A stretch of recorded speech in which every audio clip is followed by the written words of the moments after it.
Prostate ഗ്രന്ഥി എന്ന് പറഞ്ഞാൽ ബേസിക്കലി മെയിൽസിന് മാത്രമുള്ള ഒരു ഗ്രന്ഥിയാണ്, പുരുഷന്മാർക്ക് മാത്രമുള്ള ഒരു ഗ്രന്ഥിയാണ്. അത് മെയിൻലി അതിൻ്റെ റോൾ എന്ന് വെച്ചാൽ നമ്മുടെ സെമൻ്റെ ഒരു കണ്ടൻറ്റ് അതിനകത്തു നിന്നാണ് ഉണ്ടാവുന്നത്.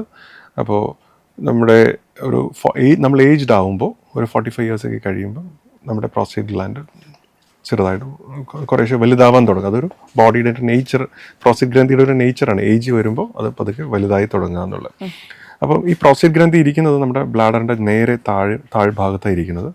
നമ്മുടെ ബ്ലാഡറിൽ നിന്ന് യൂറിൻ പുറത്തേക്ക് പോകുന്ന യൂറിത്ര ഈ പ്രോസ്റ്റേറ്റ് ഗ്രന്ഥിയിലൂടെയാണ് പാസ് ചെയ്ത് പോകുന്നത്.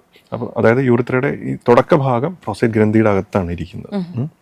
അപ്പോൾ ഈ പ്രോസ്റ്റേറ്റ് ഗ്രന്ഥി വലുതാവുന്നതനുസരിച്ചിട്ട് ഈ യൂറിത്ര യൂറിത്രയുടെ തുടക്ക ഭാഗം അമർക്കപ്പെടുകയും ആ പ്രോസ്റ്റേറ്റ് ഗ്രന്ഥിയുടെ വലുതാവുന്ന ഭാഗം ഈ ട്രാക്കിനെ അമർത്തും. അതുമൂലം കംപ്രഷൻ ഉണ്ടാവുന്നതനുസരിച്ചിട്ട് ആ പുറത്തേക്ക് യൂറിൻ പോകാനുള്ള ട്രാക്കിലെ തടസ്സം ഉണ്ടാവുകയാണ് ചെയ്യുന്നത്.